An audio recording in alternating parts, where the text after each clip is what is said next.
تأجيل الدوري السوري الممتاز لكرة القدم لسنة 23 لأنه ما في تنقل بسبب عدم توفر المشتقات النفطية، وبالإضافة لجيش أو شحاطة كمان ما عم يوصلوا أكل لنفس السبب. بس السؤال للموالين، كيف عم توصل المشتقات النفطية للبهارزة والشبيحة والكبار، وبالإضافة لآلات القتل مثل الطيران، الدبابات والشاحنات العسكرية وفشخ الجديدة؟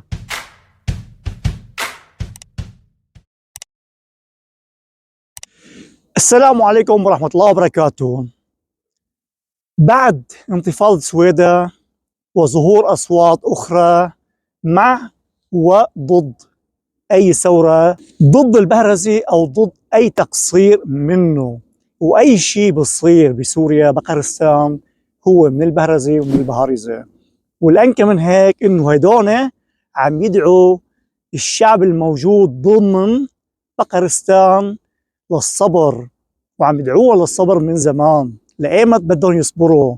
هدول ما عندهم شيء، أدنى متطلبات الحياة ما عندهم إياها، منتهيين بالمرة. ما في دولة بالعالم عم بيصير فيها مثل ما عم بيصير ببقرستان، أو في حكام وسياسيين وشبيحة وبهارزة موالين مثل بقرستان وبلحستان. طبعا بقرستان على أضرب من بلحستان.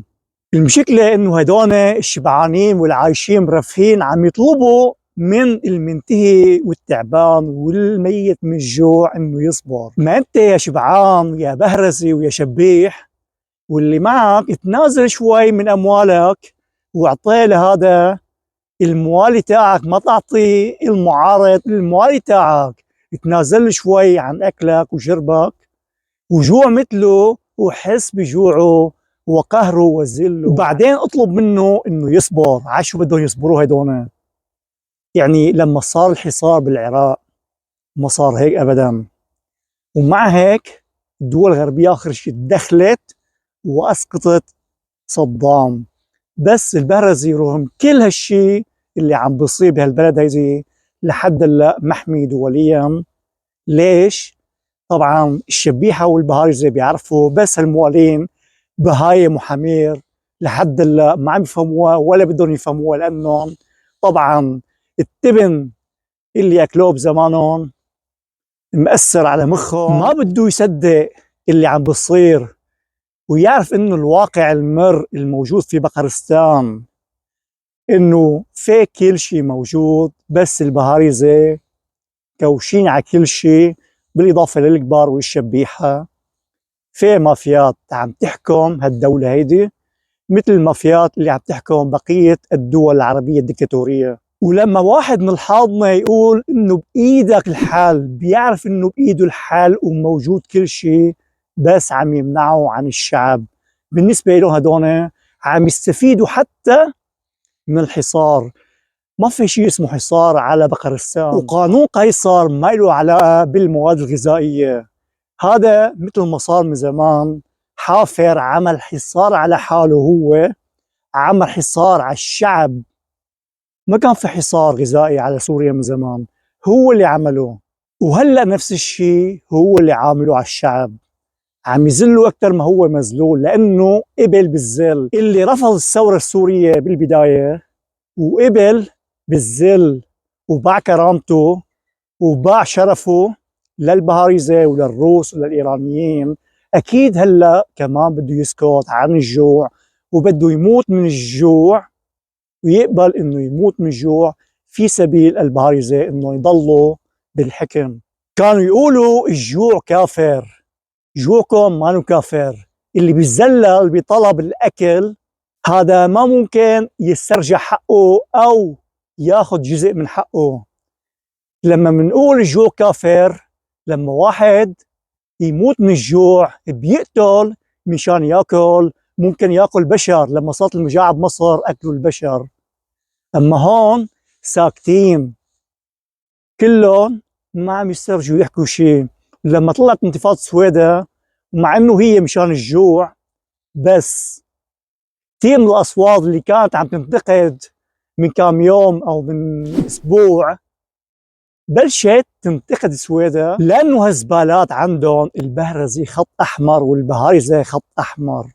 لو ماتوا من الجوع ما مشكلة، ممكن يشتكوا بس البهرزي لازم يبقى.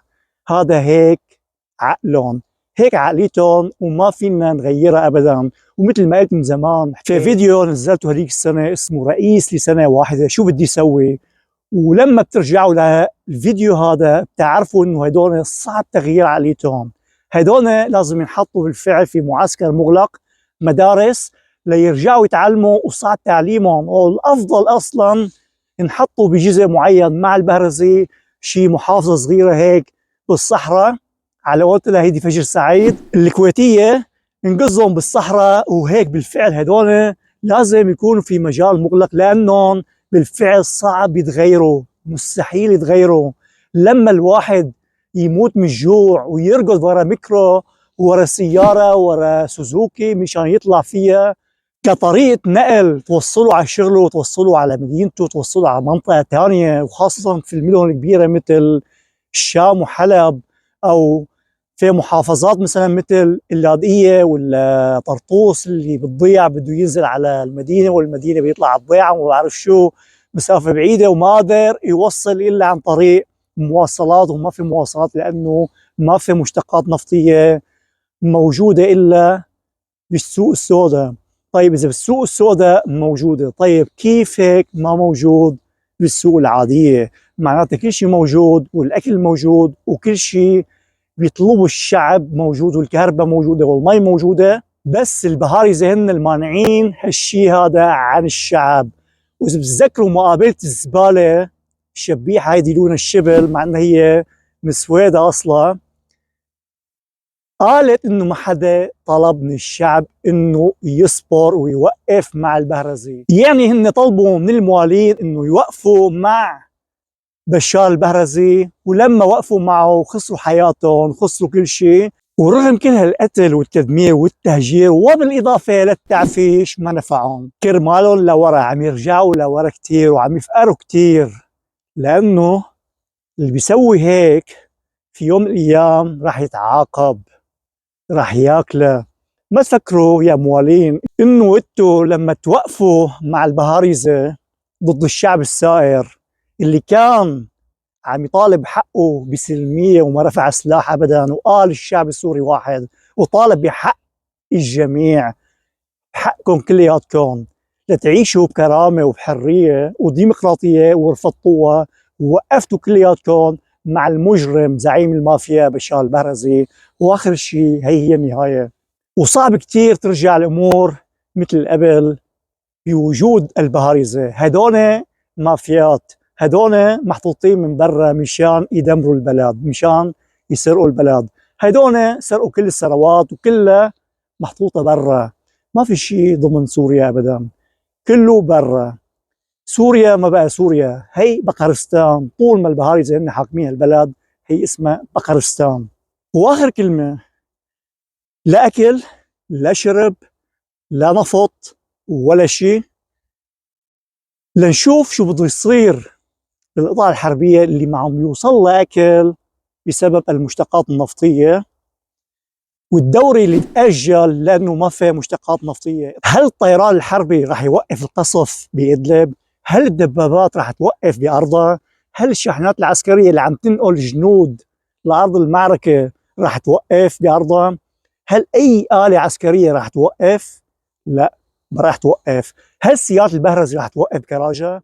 او سيارات الحيتان الكبار والشبيحه راح توقف بارضها؟ لا، ما راح يشوفوا ولا سيارة بالشارع عم تمشي. طبعا السيارات الفخمة لا راح يشوفوها، بس اللي ما راح يشوفه ماشي بالشارع هو الفقير منكم، لأنكم وقفتوا مع البهارزة، لأنكم رفضتوا النعمة، رفضتوا الديمقراطية، رفضتوا العدالة الاجتماعية، رفضتوا تعيدوا كرامتكم، تسترجعوها، الكرامة المسلوبة اللي سلبها حزب البعث ومن بعده حافر البهرزي، ومن بعده ابنه، وممكن كمان من بعده حافر جونيور. واخر سؤال، اما من رشيد بينكم ما في حدا منكم عاقل فهمان يسير مجموعته ليطالب بحقه؟ معقولة كلياتكم بلا عقول؟ ما واحد منكم فهمان ابدا، ما واحد منكم عنده كرامة، ما واحد منكم عنده ذرة ضمير؟ ما واحد منكم عنده ذرة كرامة؟ ما عندكم كرامة أبدا.